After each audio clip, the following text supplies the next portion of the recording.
दोस्तों नमस्कार।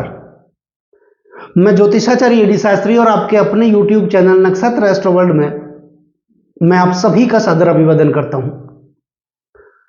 दोस्तों आने वाला महीना नवंबर 2025 ये कैसा रहेगा मकर राशि वाले जातकों के लिए? क्या कुछ विशेष फलाफल होगा? नवग्रहों की प्लेसमेंट किस प्रकार होगी? नवग्रह किस प्रकार सुफल देने में सक्षम होंगे और क्या विशेष परिस्थितियां बनेगी मकर राशि वाले जातकों के लिए इस महीने, आने वाले महीने में? इस वीडियो के माध्यम से हम आज जानने का प्रयास करेंगे।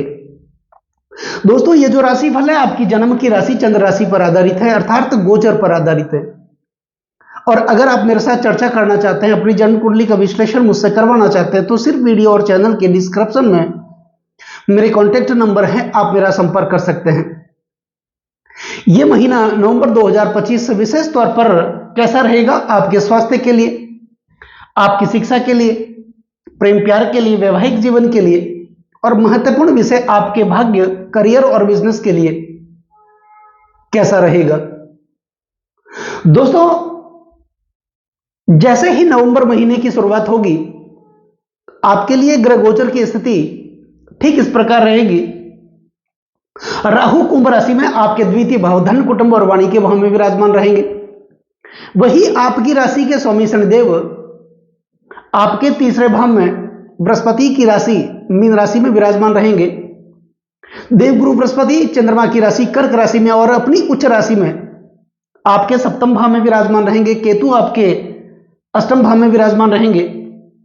वही सूर्य और शुक्र आपके दसम भाव में विराजमान रहेंगे और मंगल और बुध आपके एकादश भाव में विराजमान रहेंगे। तो यह रहेगी ग्रह गोचर की स्थिति मकर राशि वाले जातकों के लिए नवंबर 2025 में। अब पहले बात कर लेते हैं आपके स्वास्थ्य की, क्योंकि जान है तो जहान है, पहला सुख निरोगी काया, ये हमेशा से हम सुनते आए हैं। तो यहां पर स्वास्थ्य का जो भाव बनता है वो बनता है पहला भाव, जिसे कहते हैं लग्न भाव, तन का भाव, चरित्र का भाव, आचरण का भाव, स्वभाव का भाव, शारीरिक कदकाठी का भाव और विशेषकर स्वास्थ्य का भाव। तो स्वास्थ्य के स्वामी बनते हैं शनिदेव और शनिदेव आपके तीसरे भाव में विराजमान हैं। मकर राशि वालों के लिए वैसे भी शनि की साढ़े साथी खत्म हो गई और शनिदेव आपके तीसरे भाव में विराजमान हैं। कहा जाता है कि शनिदेव तीसरे, छठे व एकादश भाव में गोचरवश भ्रमण करते हुए आते हैं। ये अत्यंत शुभ फल प्रदान करते हैं। त्रिछष्टे च लाभे शनि सौख्य दाता, दुखों का नाश करते हैं, पीड़ाओं का नाश करते हैं, समस्याओं का नाश करते हैं। तो क्या विशेष करेंगे? स्वास्थ्य में अच्छा करेंगे। आप स्वास्थ्य को लेकर जागरूक बनेंगे, सुबह जल्दी उठेंगे, ध्यान करेंगे, मेडिटेशन करेंगे और अपने स्वास्थ्य को, अपने शरीर को अच्छा बनाने की आप कोशिश करेंगे। आपके चरित्र में कुछ अच्छा देखने को मिलेगा। आपके अंदर विशेष तौर पर वाणी कुशलता बढ़ेगी। वाणी कुशलता के कारण आप अपना फंसा हुआ काम निकालने में माहिर भी बनेंगे। दूसरा, शनिदेव आपके तीसरे भाव में है, तो स्वास्थ्य में जो दिक्कतें आ रही थी साढ़े साथी में, वो दिक्कतें खत्म होगी। आपके ज्यादातर पैसे हॉस्पिटल के खर्चों में खर्च हो रहे थे। माता पिता के स्वास्थ्य को लेकर आप चिंतित थे, अपने बच्चे के स्वास्थ्य को लेकर आप चिंतित थे, यहां तक कि अपने खुद के स्वास्थ्य को लेकर आप चिंतित थे। छोटी मोटी बीमारियां, बीपी, डायबिटीज आपको परेशान कर रही थी, पैसे बच नहीं रहे थे, ज्यादातर पैसे खर्च हो रहे थे। तो यहां पर इस प्रकार की जो समस्याएं हैं वो शनिदेव आपके लिए खत्म करेंगे इस महीने में। अब बात करते हैं आपके शिक्षा की। दोस्तों शिक्षा का जो भाव बनता है वो बनता है पंचम भाव, यहां पर पंचमेश बनते हैं शुक्र। अब मैं आपको बता दूं, शनिदेव के पास दो राशियां हैं, मकर राशि और कुंभ राशि। इन दोनों राशियों में से कोई भी एक राशि लग्न भाव अर्थात पहले भाव में होती है। उस स्थिति में शनिदेव के परम मित्र शुक्र केंद्र और त्रिकोण के अधिपति बनकर के योग कारक माने जाते हैं, वो मुख्य माने जाते हैं, प्रधान ग्रह माने जाते हैं।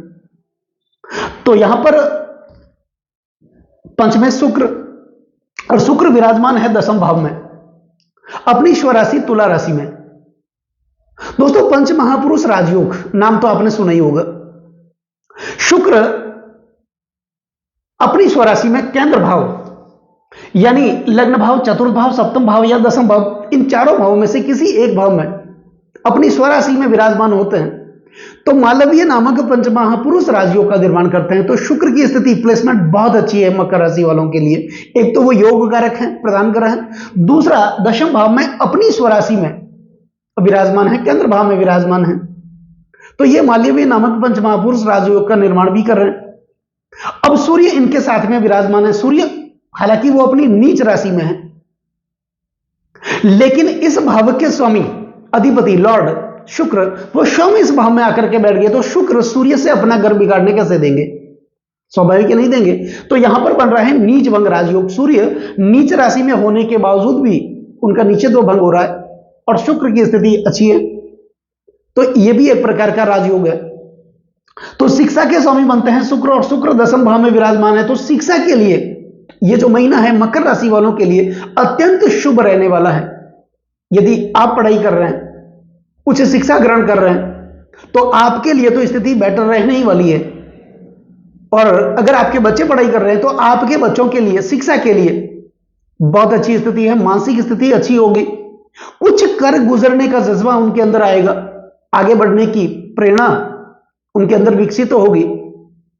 लंबी दूरी की यात्रा कर सकते हैं, कहीं कोई फॉर्म फिल करना है तो ये जो नवंबर महीना है मकर राशि वालों के लिए अच्छा है।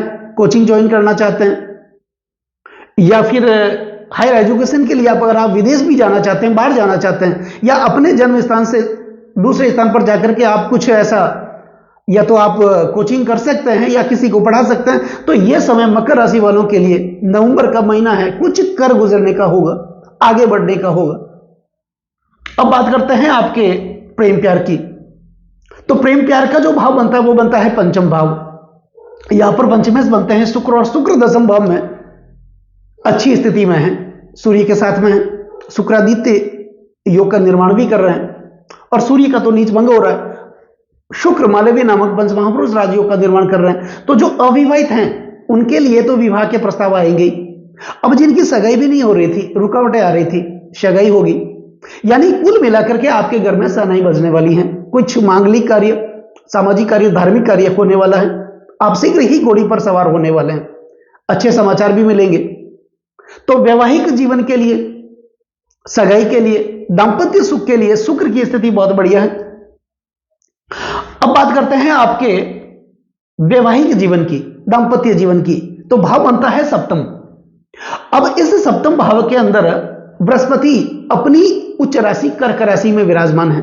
बृहस्पति इस समय अतिचारी अवस्था में चल रहे हैं और पुनर्वसु नक्षत्र में चल रहे हैं, जो कि बृहस्पति का अपना खुद का नक्षत्र माना जाता है।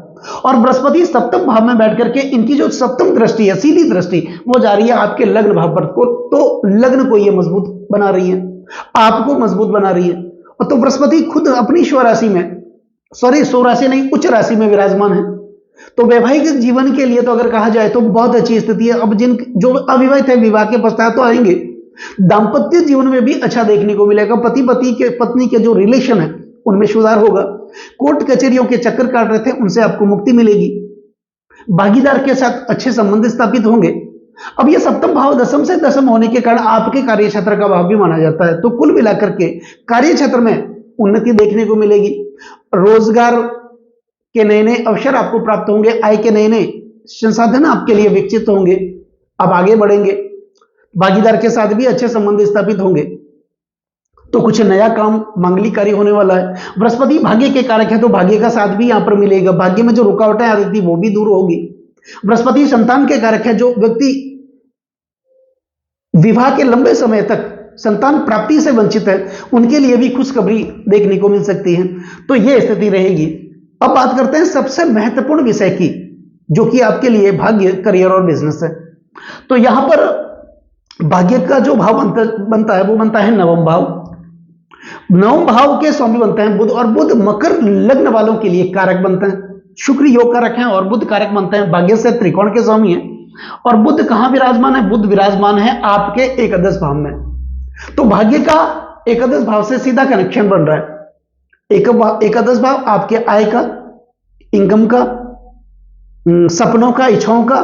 तो आपके सपने, आपकी इच्छाएं लगातार दबी हुई थी, अब वो पूरी होगी।